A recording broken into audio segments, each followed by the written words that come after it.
It's Juvenis. Yeah. Listen, gentlemen, this is Bunox Communications. It's Juvenis, man. Hi viewers, welcome to another exciting episode of Juvenis. Our celebrity in the house is one of Nigeria's comedy titans who has made a mark in the industry. He is referred to as the comedy finest. Ladies and gentlemen, Buchi. When I was growing up, I want to be a pilot. No worry, just the grow. With time, you're going to reduce your dream. Well, I can manage conductor. I want to sell yam and things. I want to have a business center. In short, I want to do anything that can just bring money. It's not easy. No, in Nigeria, you go see engineering students go graduate. You go do IT for police station. Country. I see some white people here. Oh, hello, are you British? You're not British. You're not that white then, you know. Love British people. It will condition your life. But British people, I know what the problem is with your British people. What's it? Is it that you just love to die? You love to die You just love to die. British people, they like death. In short, they love to die. Sometimes they just wake up, oh man, I'm so busy today, I think I just die, man. It's pretty cold, and I'm going to die. I just feel like dying. In British Embassy for Nigeria, they reject me visa. Chai! They reject my life. They rejected me so much, there was no space on my passport to put the reject. I had to send it to me as a text. Please, you have been rejected, stay at home. So my friends came to me and said, man, Buchi, you know, the problem is you approach these people too much of a Nigerian. You need to try to be like them. Oh boy, if you see rehearsal. I begin to watch British movies. Oh my God. You want what? Or you want butter? It's pretty cool, ain't I? Oh, bloody plunkers. Hey, I say I'm ready. On the day of the interview, now me they tell you, man, hello, Mr. Jones, man, you want what? Or you want butter? The guy looked at me and said, what? I said, oh my God. He said, you can hear me, innit? I said, you want what? You want butter? They said, have you ever been to the UK? I said, I've never been there. You keep rejecting me, innit? They won't provoke. He said, and you talk like this already? I said, I'm not planning to come back, you know? So you're not planning to come back? I said, no, innit? I said, shift closer. I said, what? Shift closer, please. Aye. Shift. As I reach at this stamp, they reject on my forehead, they put a pa. Stay house. Welcome to Juvenis. Yeah, it's a pleasure. Can you tell our viewers this is a wonderful Buchi in the house? Talk to our viewers. This is Buchi right here, and I just find this comedian. It's been a while trying to get over to the studio, but I made it today, and I'm finally have this off my checklist. My things to do list. So, but it's good to be here. It's good to be here. Can you briefly tell us about your background, your journey into comedy and journalism? I started comedy professionally just before I went into school. When I mean professionally, I mean I started making money out of it just before I went into school. Late 90s, late 90s, early 2000, and then. So far, so good, I must confess. Because when we just started doing this for the fun of it, just because of, we enjoyed making people laugh. But when we started getting serious about it, so serious that I had to put my degree aside to chase it, it goes to show that yes, it's very good. I have no regrets so far. I'm not complaining, and the Lord has been faithful. The Lord has been on our side, actually, yeah. You'll be hosting comedy nights every week at the Coco Lounge, for the past 3 years. How has it been? Formerly Coco Lounge, then Amalgamation now its own lounge. I had 3 directors, but I'm still there. Obama they go transfer. Well, the funny thing is when we started, people, because like I was the first, we were the first comedy club to run successfully for that long. You know, so but when we started, people were like, how can you be doing comedy every week? It won't work now. Guys will run out of materials and all that. But the funny thing is, for me, it's not every Wednesday. I don't come out to crack jokes because my style is very interactive. You know, my materials come mostly on the spot. So as long as I see people in front of me, there's always something to say. You know, and my style of comedy, I just keep going till I get the response I need. So it's not about writing jokes every Wednesday. You know, so I actually give kudos to the comedians. Okay, although not everyone comes every Wednesday. You know, there's a rotation. I'm the only person that's been there every Wednesday for the past 4 years now. But the journey so far, we've gone through the tough, the thick and the thin. The truth is right now, comedy club at the lounge is like a family thing. You know, it's friends. We have a followership that's dedicated to Wednesdays. So whether strike, no strike, school is off, school is on, every Wednesday they know that Wednesday we're going to go chill out with Buchi at the lounge. And I think it's just because they have come to accept the fact that I'm good enough to, you know, pay attention to it. Yeah.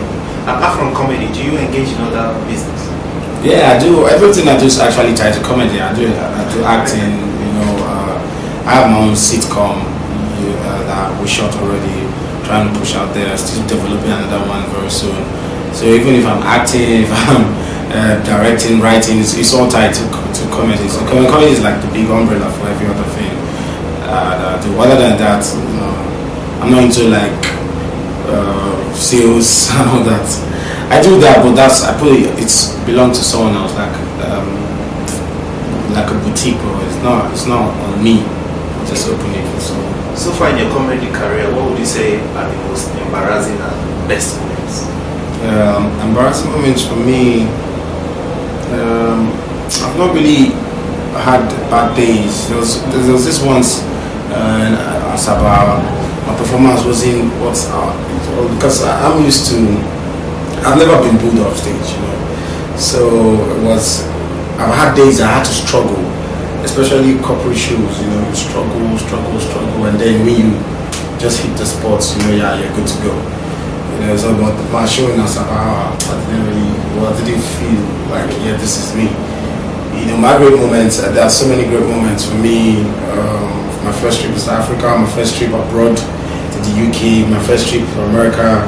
You know, all this first time on stage outside the country are really big moments for me because I can't remember how many times I've been on stage in Nigeria, but whenever I travel out and I go do a good job, like I've been to Switzerland, I've been to a country where we were the only blacks in the concert, and we were the only blacks, and you know, so it wasn't like you could even chip in a bit of pidgin English.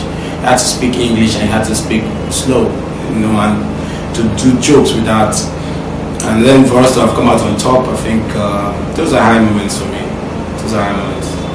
Comedy finance Buchi still in the house. Don't go anywhere. We'll be right back after this moment. She's going to like it. Nice. Different. I just knew it. Who is this thing? They make all the fly. How the did- thing. Sorry? Excuse me. Do you know who you're talking to? My wife. Please tell her. You don't have taste. Yeah, this is even a low for you. She's a tramp. You bring a twat, a tramp to a hotel. I just knew you are just classless. Madam, what's your You are language? so. Will you shut up? Oh, I'm still coming to you. I don't have time right now. She says, "Come on." She's not even up to half of a cup of rice. Be sure. Who is she? I'm not even moved. You're digging your grave. Oh, wait, now wait, let me... For what? You don't have time. You are tasteless. Yeah, I know. You don't have vision. But she's not my girl. So who the hell is the one? Who am I supposed to be afraid of? Who is the girl? Who should I be jealous? Well, this woman, you always attack me. I like ugly girls. I don't have this. But those ones they're cheaper. But I have upgraded. So where is it? Baby, it's okay. You can come on. Hi. I'm his girlfriend. I upgraded. My husband. It's attack me now. Yes. But I mean, this time it's really upgraded. Are you serious? Baby. Okay, I should be on my way. Hey, baby, please. Do you have company? For what? She's so beautiful. My sister. Okay. We'll meet you. I'm coming later. Okay. Later, Baby. Welcome back, comedy finest Buchi still in the house. The trending among comedians right now, especially the top comedians, is that you have your annual comedy show, you have your audio and video CD in the market, and probably have a sitcom. Yeah. Is it part of stepping up the game, or is it competition? It's just what would you say? It's not really a competition. It's about being relevant. About relevance actually. Because there are so many, even it's not about getting to the top, it's maintaining your position at the top, because you must know that there are so many people who are fighting to get there, and being relevant is not necessarily being funny, you know.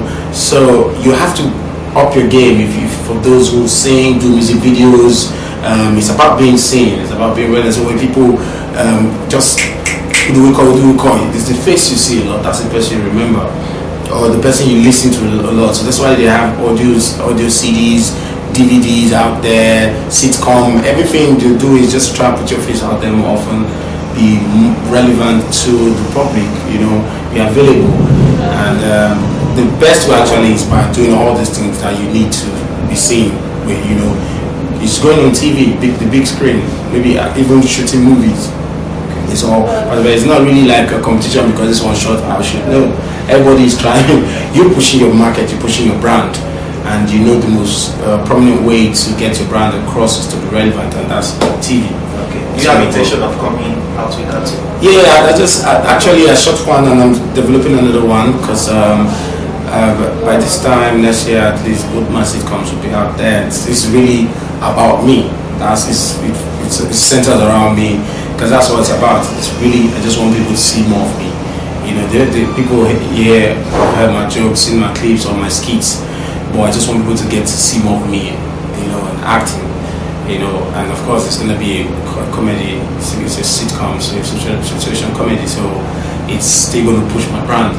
But I'm not going to do that. I'll just do with that for now. I'm not sure I'm going to go into music and rapping and all that. Yeah, I do that, but I don't think that's what I need for now. The Nigerian comedy industry has grown over the years to become a money spin, and how would you assess it presently? Presently, we're still growing industry. But the good thing is that we have come to stay. Because why I say so is that a few years from now, nobody used to say comedy industry. People used to say those comedians or jesters or those funny people. So for the country and the economy and even the federal government to recognize it now as an industry, it means it's not a force to reckon with, which we could not say about us a few years ago. So I think it's not just a good thing. I think it is what the country needs, that recognition, that acceptance. It took a while, but they finally accepted us as an industry, as a force to reckon with, and it's just the starting point for us. Okay, as an experienced comedian, what's your take on the public perception that comedians repeat or recycle jokes? Well, everybody's entitled to an opinion, and there's no denying the fact that comedians repeat jokes. It's a part of the drill. You have to. You can't do without repeating jokes, actually. Now let me break it down for you. Why I say, because if you come to my show in Abuja and I crack a joke, and then I come to Lagos and I see a different crowd, but I don't know that you're in the crowd, but because you've been to Abuja, you come to Lagos, and I crack the same joke, I have every other person laughing, but I have you thinking, this is the same joke you cracked in Abuja. It's always repeating jokes. Now from your perspective, I'm not always repeating jokes, but the person who see me for the first time in Lagos, who was not in Abuja, was like, man, this guy has this jokes, I've not heard this guy, is really funny. This first time I'm hearing these jokes, until he sees me again in Benin, I'm like, this is only the same jokes he does, the same joke he did in Lagos.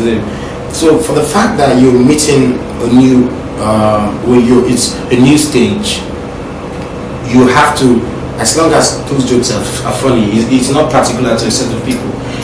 The thing is, if it's funny to a set of people, it will be funny to everybody. So if it's funny to people in Abuja, it will be funny to people in Jos, it will be funny to people in Kano, funny to people in Benin. Now if they take those clips and begin to shoot them on air, they're probably like we're doing a city run or a nationwide tour. I have every city people laughing, but you be like, this guy not the same joke in crack to out. So it's just like it's just like musicians, you can't stop them from singing the same song, because that's what makes them relevant. You can't say I sang this song, yeah, I can't sing it here. But just as comedians, people expect us to up our act every time.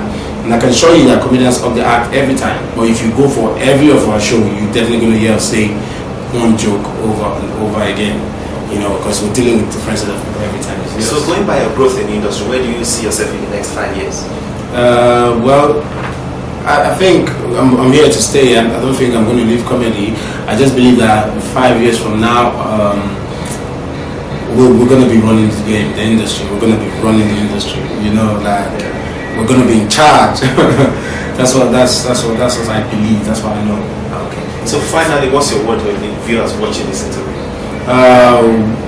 Now, to everybody, my fans, lovers, friends, family members, well-wishers, enemies, everybody, I'm just saying thank you, because the truth is, without those people out there, none of us really exist. Thank you for supporting Buchi. Yeah, because like I was saying some time ago, it's all about the fans. Even the musicians, everybody knows this, because even the corporate people who pay you and endorse you, they don't come to see or hear. Some of them have never even seen your performance.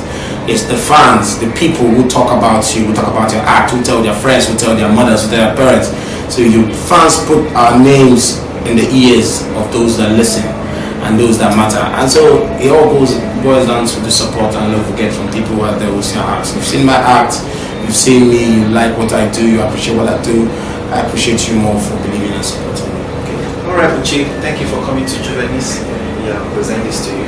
So our viewers, keep buying more edition of Juvenis. Till I come your way, next edition, I am Buchi and saying Peace out. Peace and remain blessed. I'm here to say this, and I'm very serious about this. This is serious. You see right here, Juvenis is the mark to hold on to. Ladies and gentlemen, I don't talk too much. I believe this because in a world of growing soft sell magazines, we pick out one that is really unique. And of course, with these products, a lot of dedication has been put to bring this to you. My name is Buchi. Keep buying and reading Juvenis. Yeah. Peace out. Juvenis is published bi-monthly by Buchi Communications Limited. For enquiries, event coverage or advert placement, call 0803 360 8271, 0805 787 1199, 0702 811 3638, or 0808 152 4499, or visit www.juvenis.buchi.net. Juvenis Magazine, inspiring the young at heart.